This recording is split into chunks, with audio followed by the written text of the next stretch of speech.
bus becomes the target of what police call road rage. They've arrested a man they say kept the bus filled with children from moving.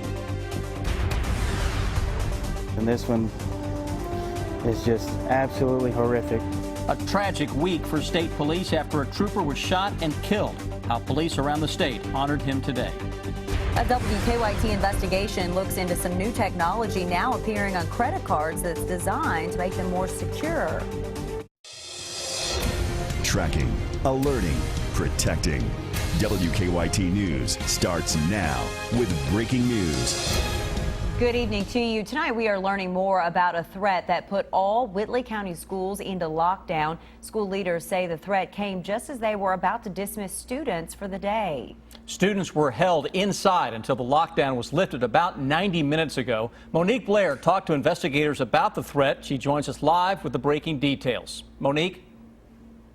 Well, Amber and Sam, you can see the Whitley County Central Campus is very calm right now, and it appears most people have gone home for the day. But this comes after students and faculty were here much longer than they typically would have been on a Thursday afternoon. Now, that roughly 2-hour lockdown was lifted around 4:30 this afternoon after a threat was made around 2:50 this afternoon. I'm told the lockdown went into effect at every school in Whitley County immediately after that threat was made. The city schools had already let out for the day, but some students were still inside for extracurricular activities, so they were also on lockdown. And all the county schools still had all the students inside, and nobody was allowed inside or out. Whitley County Emergency Management Director Danny Moses was one of the officials at the front of the central campus, making sure no one entered or left the campus. He says it was an emotional time as parents pulled in to pick their children up as they learned they couldn't get to their children. Most of them understood. They were very concerned. We had a lot of parents upset, crying, and we assured them they were safe.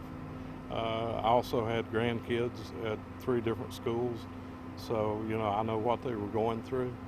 You do worry, but I also know that when they lock down the school, it's really safe. Now, I'm told the sheriff's office does have at least one person in mind who they believe is responsible for making that threat, but at this time, no arrests have been made. Reporting live in Whitley County, Monique Blair, WKYT. Monique, thank you. Investigators call it a case of road rage. Tonight, they claim a man took out his anger on a Pulaski County school bus filled with children. The Pulaski County Sheriff's Office charged 31-year-old James Long with 19 counts of kidnapping and 23 counts of wanton endangerment.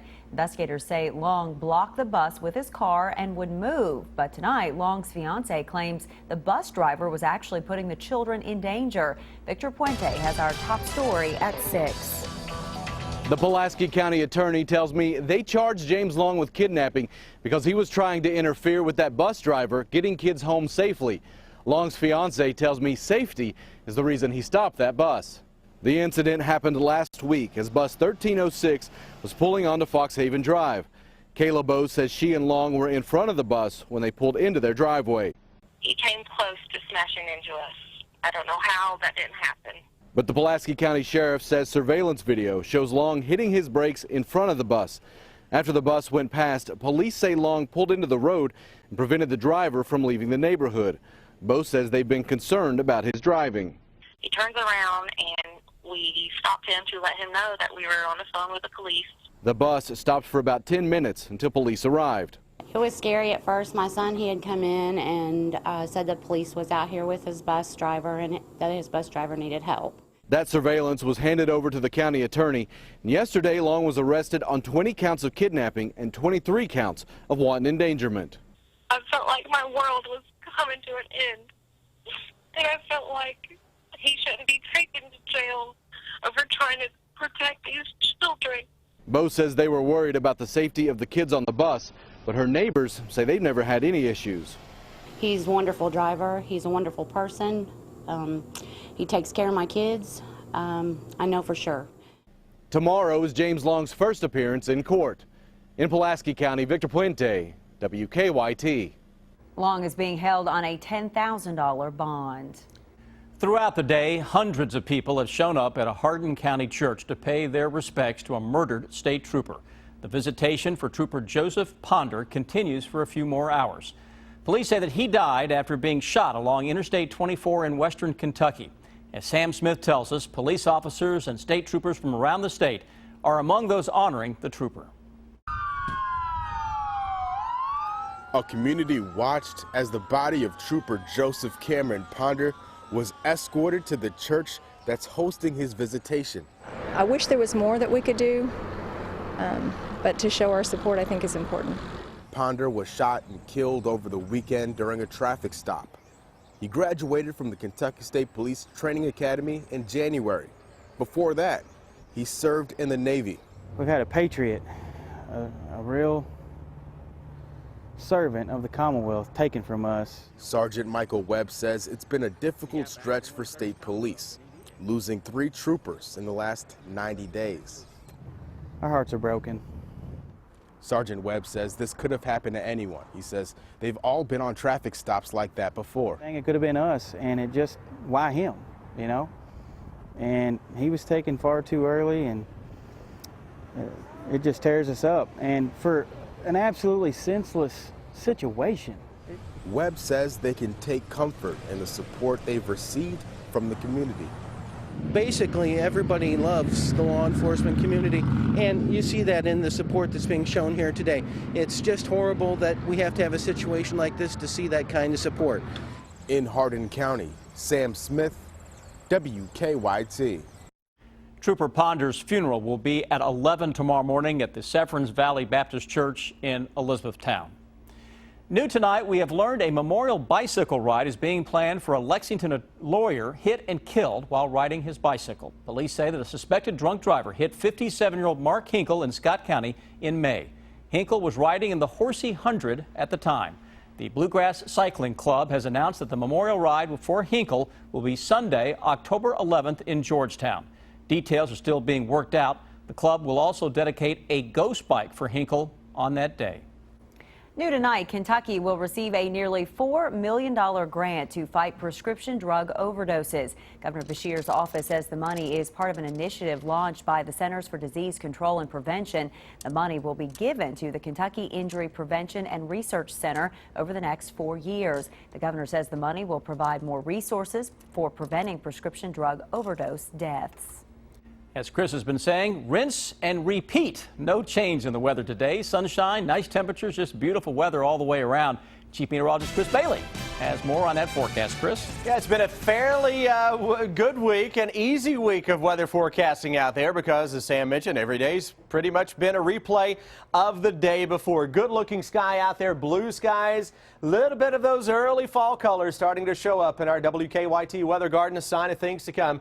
Defender, calm, quiet across the entire region. A little bit of high cloud cover trying to make its way on into parts of central Kentucky. But again, our live sky cams right now showing absolutely gorgeous conditions across the entire region. Upper 70s to around 80 degrees. That's about where we should be for the middle of September. But with each passing day, those normal high temperatures now begin to drop off. Let's hit the fast forward button on your thermometer. Low 60s by 11 o'clock. Up and at 'em tomorrow morning. We are into the 50s once again to start things out. When I come back here in less than 10 minutes, we'll focus on a weekend forecast that has some changes in it, guys. A cold front may try to spoil some of those tailgate parties on Saturday. I'll break down that forecast with a new hour by hour in just a few. Chris, thank you. Soon, instead of swiping your card, you'll be dipping your chip. New technology aimed at keeping your wallet safe is bringing changes to your credit cards. Some of you may already receive the new chip cards in the mail. Investigative reporter Miranda Combs explains why the change is a safer bet for your finances. Change is coming, and for some, it's already here. And total is $53.32. After October 1st, Guess no one has the card chips worried. if a merchant accepts a transaction and doesn't take a card with this chip in it, the store is liable if the payment turns out to be fraudulent. Merchants are going to comply because they don't want to pick up the additional liability for accepting a fraudulent card.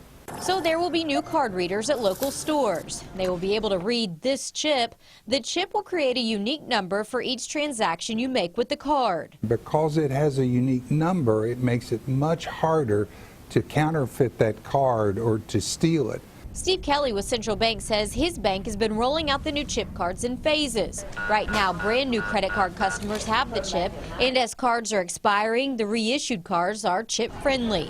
There was an urgency, Kelly says, following the recent surge in store breaches. It really made security top of mind for every banker in the country, and so we accelerated the process to begin offering the chip card because we think it's just critical to make the payment system as secure as we can possibly do it. People in Europe have been using the chip card for several years now, but it's pretty brand new to the U.S. This Target is using the readers, so we went inside to see how many people are actually using it. I've been a couple places that have this now. Not quite used to it yet, though. You'll just push it in, you'll fill, click, and just leave it in there. Oh, we just got it about a month ago, but it's a lot more secure. It'll beep at you until you take it out. What are you doing? Yeah, not too bad, is it? Most people we talked to hadn't heard of it yet, but Kelly says they will. He says this method is much safer than the magnetic strip swipes. Hi, how are you all? Good, how are you? The banks are all on top of this, and they're very much aware that they need to protect the customer at all times. This is an additional layer of security to protect the customer. See it in the bag. Banks are rolling out the chip cards at different speeds. You may notice you've gotten some replaced, but not all. Bankers say not to worry, the magnetic strips will still work after October 1st, too. Yeah, I'm embarrassed to say I don't know if I've even received any. I haven't even thought about it I think yet. I've gotten a couple. All right. Well, so it sounds like the merchant now is going to be the one that's held responsible if I were to become a victim, right? A fraud victim? Right, but Kelly mentioned that the bank will still take care of the victim, so you'll still get reimbursed like you did when it was the bank's responsibility, but the bank's going to go after those stores to get their money back. I'm with Amber. I need to look at my card and figure out what's going on. You've raised some good questions. Yeah. Sure. Thanks. Teams of Kentucky National Guard soldiers put their weight behind a cause that could save veterans' lives. Next Out was part of a special competition. And then plenty of buzz around a southern Kentucky gas station today after someone bought a $1 million lottery ticket there.